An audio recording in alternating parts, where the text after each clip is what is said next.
kick off the conversation, I actually just wanted to briefly set the scene and explain why this work matters. Not that I probably have to do that with this audience, but I think it's good to create a little bit of the history. So 10 years ago, really frustrated by the lack of gender equality and representation in Australian politics, business and the media, I launched the Women's Leadership Institute Australia. WLIA is an organisation focused on finding the best levers for change to achieve equal voice, equal representation and equal recognition for women in Australia. And as a consequence of this, in 2012, we launched the Women for Media database to provide journalists and event organisers with quick access to experienced and respected Australian leaders from a range of industries. I wanted to demonstrate that there are many excellent female experts ready, willing and able to offer their voice and very valuable perspective. This is important as I'm certain that female media representation matters for strengthening gender equality. We have to shift the norm in terms of what a leader or expert looks like and sounds like. And an important way to address this is rebalancing the voices heard via the mainstream media. I also wanted to highlight how women's voices were missing. And so in 2012, we published our first analysis of female spokespeople across Australian metropolitan print media. It was a short report of 10 pages, so I guess that says it all, and painted a pretty stark picture of the lack of female representation, both in terms of journalists as well as those quoted. Every few years, we've continued and built on this research, shining a spotlight on the major representation gaps that persist, particularly on the issues that matter, such as finance, politics and law. Now, I was so delighted when Jenna Price agreed to do our last report and also this current report. And Jenna joins me today to discuss the findings of the 2021 report. Jenna, as I'm sure you all know, is an award-winning journalist, columnist and academic. She is a sought-after keynote speaker and columnist who regularly appears on television, radio and in media generally. Jenna is highly regarded for her contributions to the field of journalism and particularly for her work in the education of journalists. Jenna's writing is of interest to a wide range of audiences, from mainstream media through to peer-reviewed academic journals, and she is particularly renowned for her work advancing the rights of women. We love having her as the author of the report, and we feel very, very lucky and fortunate. Welcome, Jenna. Thank you very much. Good to be here. Thank you. Jenna, there is really so much rich content contained in this report. And to get us started, it would be great if you can share a snapshot of the report's findings with us.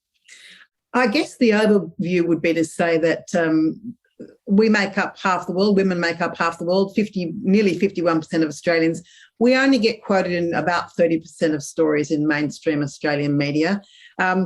For the first time ever, we've done a huge database analysis and of 60,000 stories. That's a lot of stories to make sure you've got things absolutely correct. So we discovered that not only were our voices not very visible in general, but we also did a smaller analysis of those stories that were on the front page. And we looked at who was on the front page of the print publications, but also in the main spot of any of the home pages of the publishers that we have on our list. And we discovered there that although, women journalists were getting quite a good run in those top spots, women's voices were not getting quite such a good run in that top spot. We also discovered, I guess unsurprisingly, that men quote men much more often than women quote men, and women quote women much more often than men quote women. So, having that diversity in your newsroom, and can I just say that we probably need to start embracing beyond the idea of diversity just as gender, but start looking at the kinds of reporters who might reflect other aspects of our lives, ethnicity, race, the whole gamut of what we need to have a really rich conversation online and in the media. And I've just lost my spot. No, I haven't.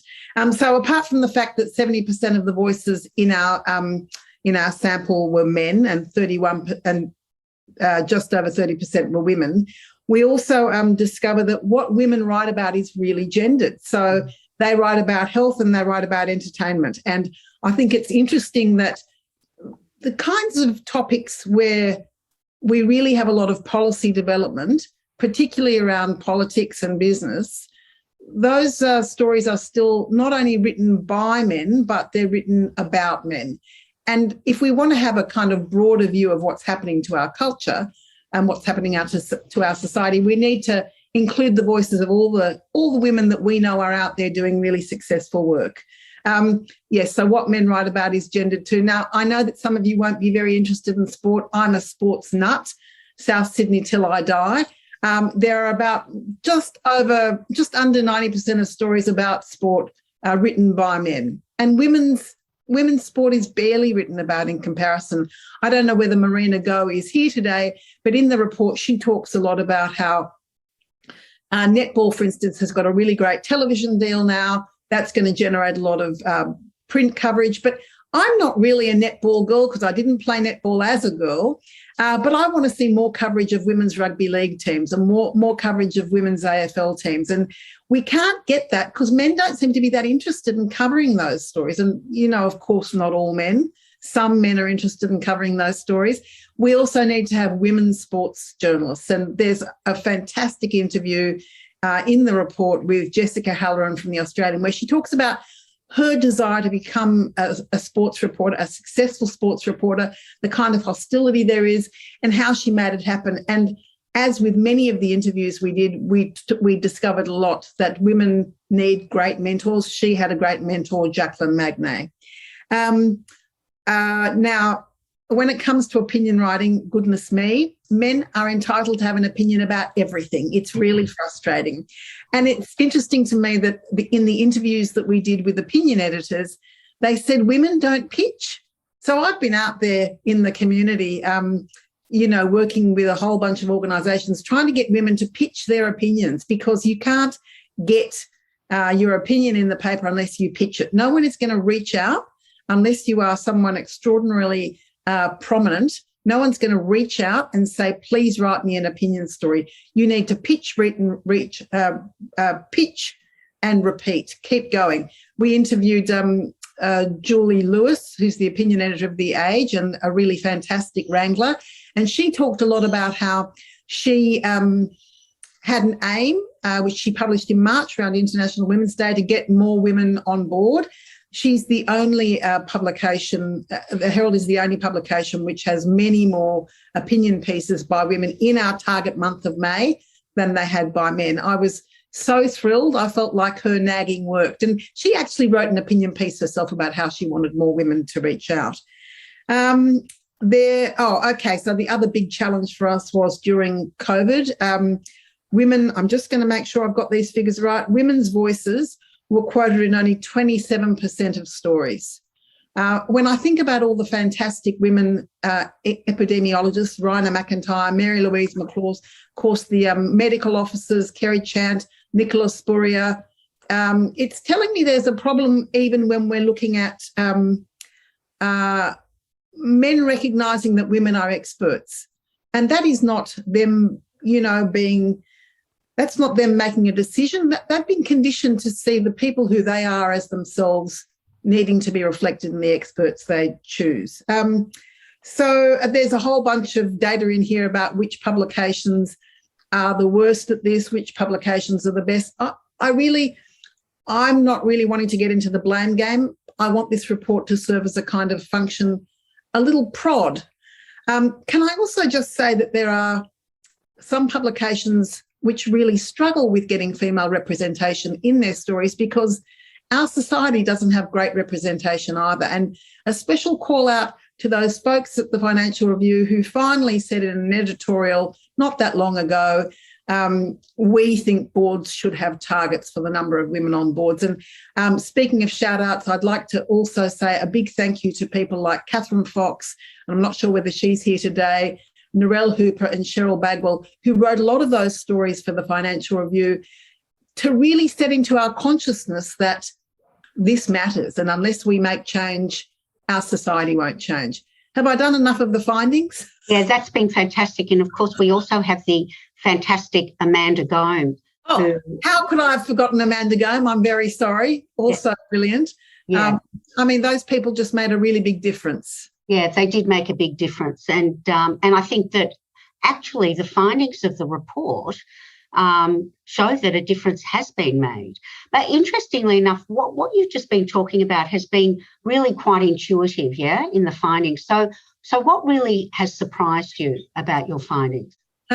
What surprised me, compared to last time, we didn't interview that many experts last time, that many editors last time. This time, Jane Nichols, who interviewed our editors, did 10 plus ITA, which was fantastic.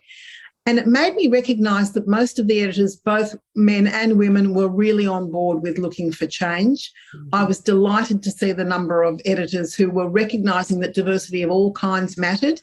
And I think that's pretty hard. I think it's hard to confess that the way we've gone along the whole time has been okay, but, now we need to change it. It was okay for what was happening in the past.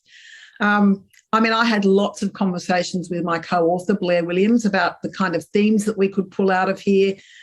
She's done a fantastic section in the report on print versus online. We see that women really have a special position online and attract a lot of eyeballs. And I think, so that surprised me. I guess the other thing that surprised me was the conversation people were having about how recruitment worked, what they were looking for. There's an absolutely beautiful interview with Lani Scar, who's now the federal political correspondent for the West Australian.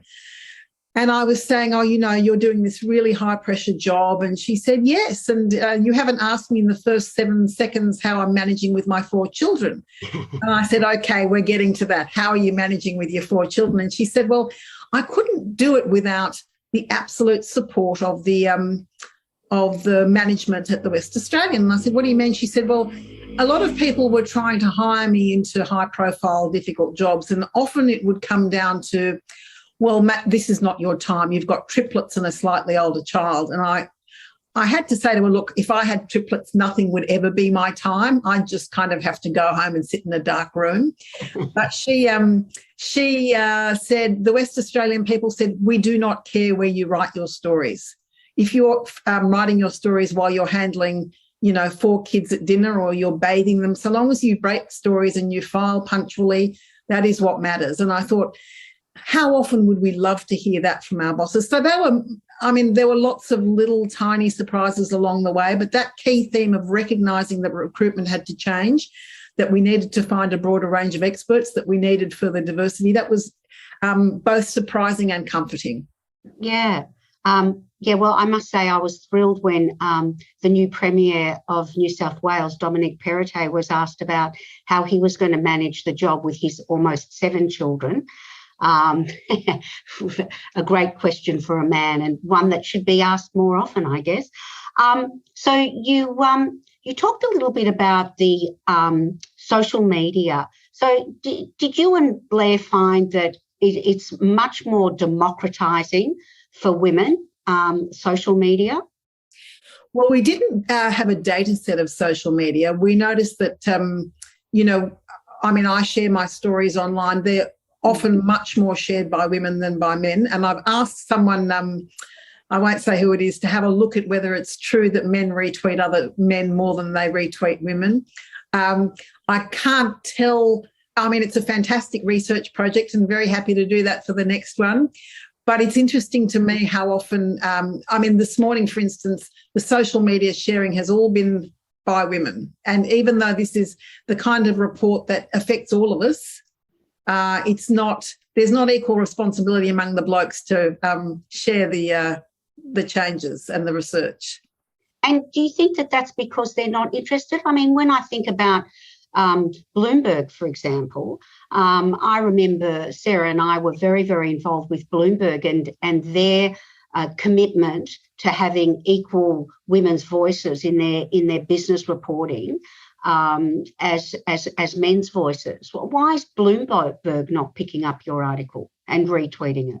Well, it's interesting. I think I'll ring them and call them afterwards. But, the thing is about having that equal representation is that it requires someone that needs to be first in the front of your mind all the time. And I looked at a few organisations who didn't do as well this time as they did last time. And that's partly because, someone might have been away. The ambassador for making sure you've got equal representation is away that week. And it's changing our mindset to recognise that this is crucial. It's not just fun or interesting or lively. It's something that makes sure we are reflecting the kind of readership and audience we had. And Kerry Elstub from 9.com.au said, well, you can't, you're not going to appeal to your audience unless you reflect them. And I think that's true. And I think men, they see their own image, they just see their own image, and they've got, I think, both an unconscious bias but also a conscious bias. I'm going to talk to someone who looks like me, who doesn't make me uncomfortable. I'm going to share their work, and I'm not going to get into trouble with the feminists. And I think that's that's something we really have to work on. So we have to, big issue here, and probably much bigger than this report. But, bottom line is we have to change a whole lot of societal things before we can expect to see a change in the media. Yeah, but getting women's equal representation in the media is a huge part of that, because it's all about the mainstreaming of women and having their expert voices actually heard. So like you, I was actually really surprised about that statistic around women's voices with COVID, because I also thought, we had a lot of female epidemiologists being interviewed. We had the fantastic Sharon Lewin from the Doherty Institute, who was, a major spokesperson at the very beginning, and actually a very, very calming influence. And of course, the fantastic women chief health officers from a number of states. So, yes, I was very surprised. But Jenna, the report title, Take the Next Steps, which is, thank you so much, Ita, fantastic phrase, got its name from the interview with Ita Buttrose. And the interviews with media directors and management were also really fascinating. To have that qualitative information was really great, I think. It really added a lot to the report. What are some of the themes or reflections that you uncovered in those interviews that you haven't spoken about yet, that was actually not purely available by analysing the data sets? Because I think that's where the qualitative information becomes really interesting. So the thing I want to say, first of all, is thank you very much, Ida, for the interview, because I've had a number of text messages from women saying, I had no idea Ida had those kinds of experiences. That is amazing. And it makes me feel like I can go on to be the chair of the ABC in 20 years' time. So that's very comforting. But also women recognising that Ida was able to deal with it in her specific place and time in a way that might not be available to us. I'm going to ask Ida to do coaching on how to deal with men who are reprehensible. And I think it's difficult for us to, when we're alone in those situations, when we're being sexually harassed at work, or when we're being bullied, or when men are being deplorable in other ways, we feel quite alone. And I think I can tell from my text messages, reading Ida's interview made those women feel less alone. I think the thing that really surprised me was in Anthony DeSegli's interview, he talks a lot about how the first report that I did, the 2019 report that we all did in 2019, made him really examine what was happening in his own newsroom. And I thought that was comforting, that he was taking personal responsibility, but also he then distributed the report to everyone in his newsroom, and they've had a bit of a shift since then. And I hope I'm not talking out of turn here, but he's also a new father. He wants to be involved with his family life. And I think that's really great to see that kind of lived experience coming out to policy and business decision making. So he's kind of, the political is always personal. So he's turning his personal experience into something that he's extending to everyone in his newsroom. I think it's interesting the number of people who say, well, I'm a woman leader and I'm going to, I'm expecting people to reflect the newsroom in that way. So you can see certainly with some organisations, they've got women leaders, they've made the decision that they are going to have experts and also going to have senior people in their organisations. I guess one of the things that really surprised me, now I'm embarrassed to say I can't remember which editor said this, but it might have been Jo Gray, talking about how hard it is to get women to cover politics. So that we know now, thank heavens for the bravery of Brittany Higgins, we know now that Canberra is a truly abysmal place to work with shocking conditions that are scary. So I'm pretty confident that when the Morrison government fixes that, detect the humour in my voice, it will then mean more women will feel more comfortable about working in the bureaus. We need more Laura Tingles and more Catherine Murphys and more Alex Smiths, who works at New South Wales Parliament. I'm not at all imagining that New South Wales is nearly as bad as Canberra. More Karen Barlows, more Dana McCauley's, more Stephanie Peatlings to kind of take charge. And, of course, many more people, many more women writing about economics, because those are the places where it's hard to find women journalists. And, of course, women in sport. Yeah, that's interesting what you bring up about the women in politics, because you mentioned brilliant journalists, right? We have brilliant women journalists writing about politics and also commenting on politics. We have Laura Tingle, we have Lee Sales, we have Annabelle Crabb, we have Patricia Karvelas, we have Fran Kelly. Why have these women of, I guess, that generation not been able to make it easier for women coming through?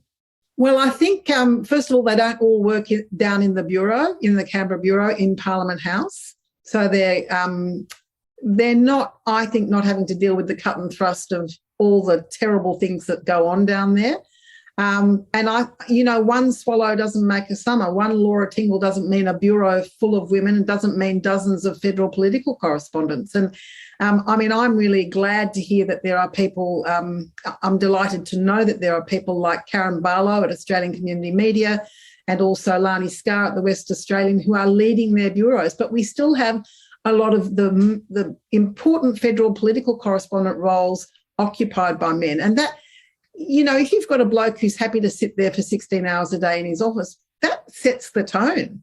Whereas if you've got a person who says, I'm now ducking out for half an hour to go and supervise my child's swimming lesson, that tells you that it's okay to be flexible. And I don't think men are taking that on board as much as women have always had to take that on board and continue to take on board. And do you think COVID has changed that at all? I mean, we've all had to learn to work in different ways. Like, look at us, look at our meeting now.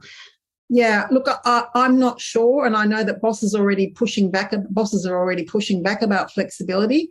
They're all saying, quick, snap, come back into the office and we're going to go back to, maybe having just one day a week at home. So, you have to assume that people who run businesses are going to learn something. Kirsten Ferguson did a brilliant piece about the Great Realignment in the Fin Review a couple of weeks ago. I think bosses are going to recognise they're not going to get the quality of staff they want unless they can offer those flexibilities. And little plug for my column in the Sydney Morning Herald this morning, which was all about that. Great. We'll make sure we read it. So you had an interesting conversation, I think it was with Gavin Fang, because, of course, we know that the ABC has been absolutely committed to their 50-50 equality project initiative, but they hit a few roadblocks. Can you talk a little bit about your conversation? Well, Gavin was fantastic because when I rang him with the news to say that in that particular month we were targeting, Blair and I chose May deliberately because we knew that it was going to be an important budget in response to COVID. And also it's an important time for women's voices as economists and business people to be heard. And we looked at who was being featured on the homepage in the top spot. And the ABC didn't reach 50-50 for that particular spot.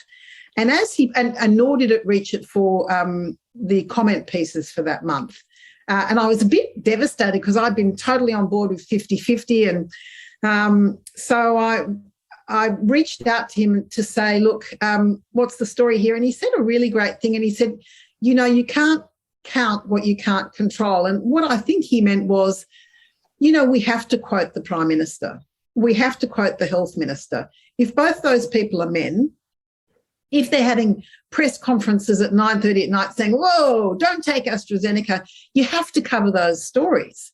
And if those important roles are occupied by men, then it's very hard to say, that you would not have those stories. I mean, you would have had to have had that story in that main spot on the homepage. And I think they have decided that they're not going to include, I think they're called newsmakers as part of their count.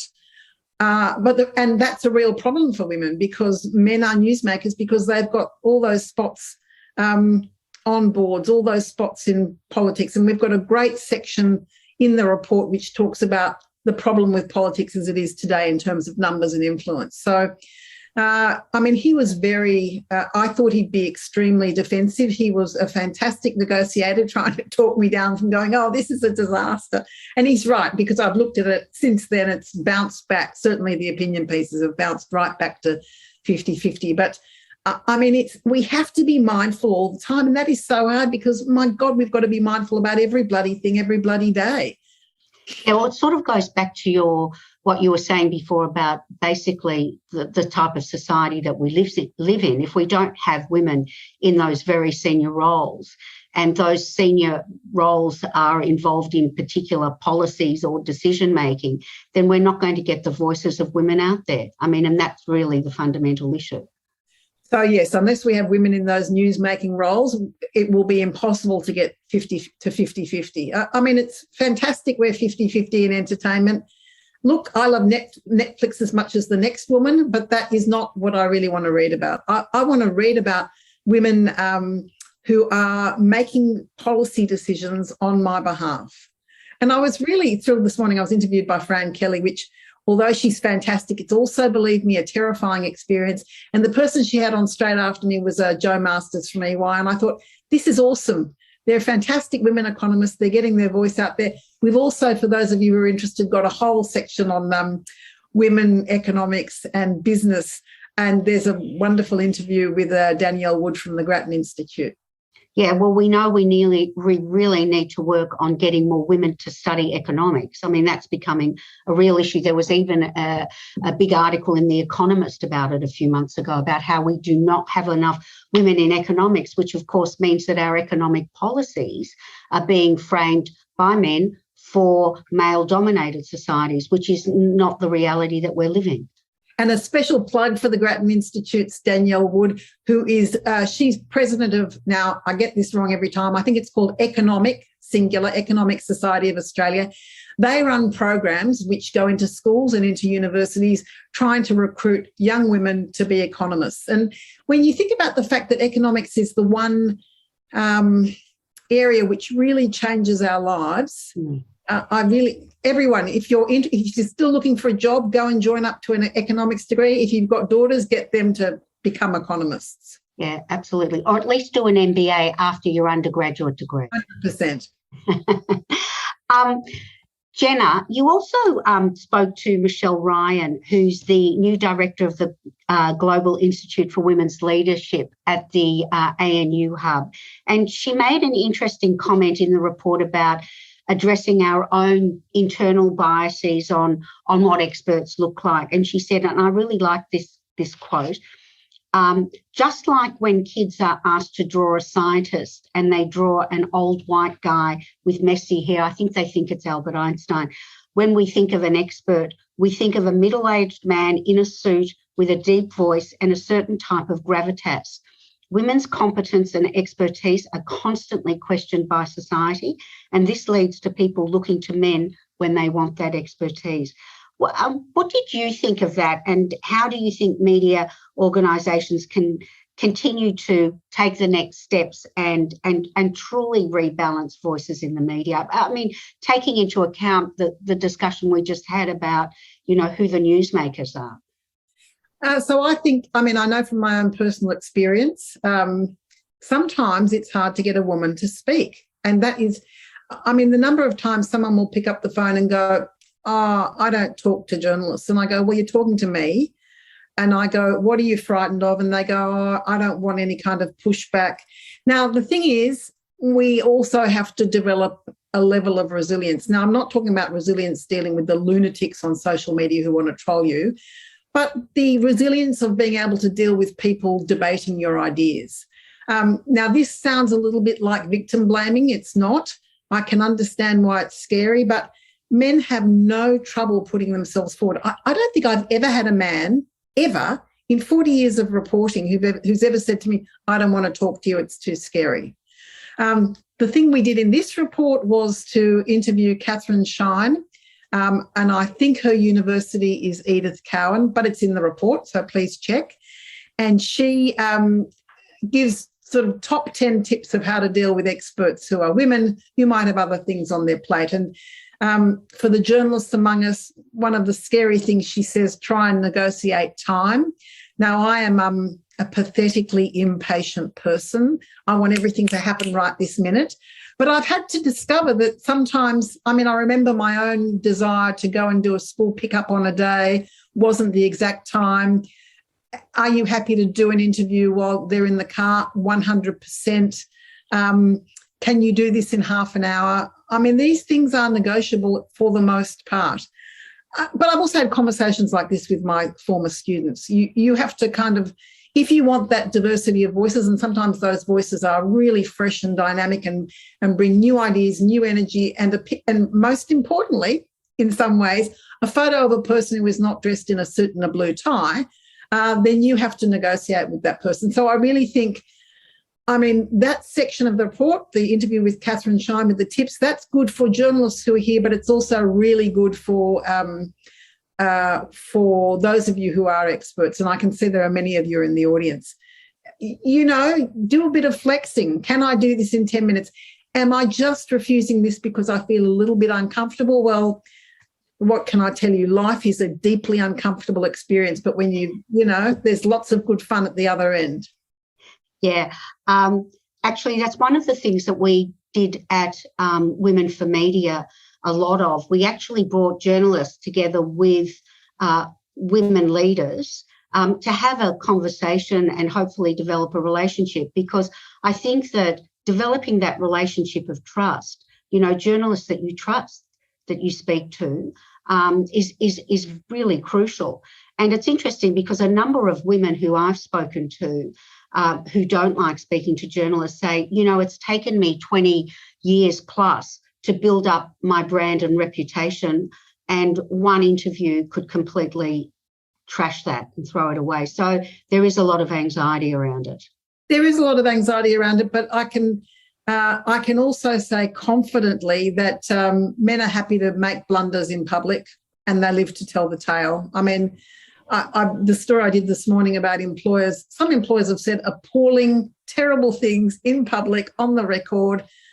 They've gone on to survive. They've gone on to have great success. So, I'm not a psychologist, so I can't say this for certain, but I do find that among my friends and among women I've interviewed, there is a slight tendency to agonise. I certainly agonise. I'm owning up to that right now. And it's just recognising that you can let go of that agonising and survive, and you will be just fine. When Sally McManus and a whole bunch of others, including me, started Destroy the Joint in 2012, when we were having, we were criticising the way Alan Jones was behaving. I did an interview on 2GB. Honestly, at the end of it, I seriously wanted to die. It was excruciating. But these days I just think, geez, I did it. It was okay and I survived. And, however anxious you feel, it's going to disappear. You're going to forget about it. Believe me. Yeah, sure. I remember when I was asked to go on Q&A, which was a long time ago now, and they hadn't been having many women, I couldn't sleep for 2 weeks before I went on, and I probably didn't eat either. I just felt nauseous in that 2-week period leading up to it. And I was completely anxious the whole time I was on that panel. But it's a scary experience. But as my son said to me, you have to put yourself outside your comfort zone because you expect that from other women. Yeah, that's 100% true. And, if I can learn to swim at 60, then people can be interviewed by journalists. It's going to be far scarier than any of that. Do you wear goggles? I do now that I've learned how to fit them. I've also discovered that because there are so many people around the pool, I'm unlikely to drown. Yeah, and try earplugs too. They're very helpful. Yeah. So, Jenna, have you got any other comments or insights that you want to share with us before I open it up more broadly to questions? Look, what I would love people to do is to not freak out when they realise the report is 100 pages long, and to accept that Blair and I have written a piece of work that I think you'll find really engaging. I also want to give a giant shout out again to Jane Nichols, who interviewed Ita and the editors, and to Anne-Marie Payne, who worked with me on the last report and on this one. You'll read it quickly. It's, light holiday reading, but with, I think, important messages for all of us, both as experts and as journalists. And it's actually, if I can say, the infographics are fantastic because you actually get the information at a glance, and the interviews are really, I actually found them riveting because I don't know how you managed to do it, Jane, but, you get really, really good insights into the people that are actually being interviewed. They were obviously felt very comfortable to be very, very open about what their experiences were. Yeah, she did a great job. I don't know whether she can speak here, but I just working with a team of people. Thank you also to Sarah, Ella, Bella, Connor O'Brien, the graphics and report guy. I had a ball. I was very stressed in the last week as we were trying to fix up the last few things. But no, I think, and I'm always available to answer questions about it, and Blair too. Our Twitter handles are in the chat box, I think. Yeah. Jenna, fantastic. Again, thank you so much for the report. It's been absolutely brilliant, and I think it's going to be received and referred to a lot until we do our next report. And also, I think that you have constant ways of refreshing the information that we get out of the report, which is fantastic. So we will be constantly looking at tangents that we can go off on that have come out of the report. So thank you so much. It's been such a valuable exercise. And thank you, everyone, for coming today. It is sort of interesting. I've been through who's participating today, and surprise, surprise, it's a majority women. So it would be great if we could attract a few more men to come along and listen to these sorts of issues, because as Jenna has pointed out, these are issues that affect us as a society. They affect your daughters, your sisters, your cousins, your whole family. So, next time, let's all bring along a male colleague when we attend something like this. Thank you again, and see you all soon. Thank you.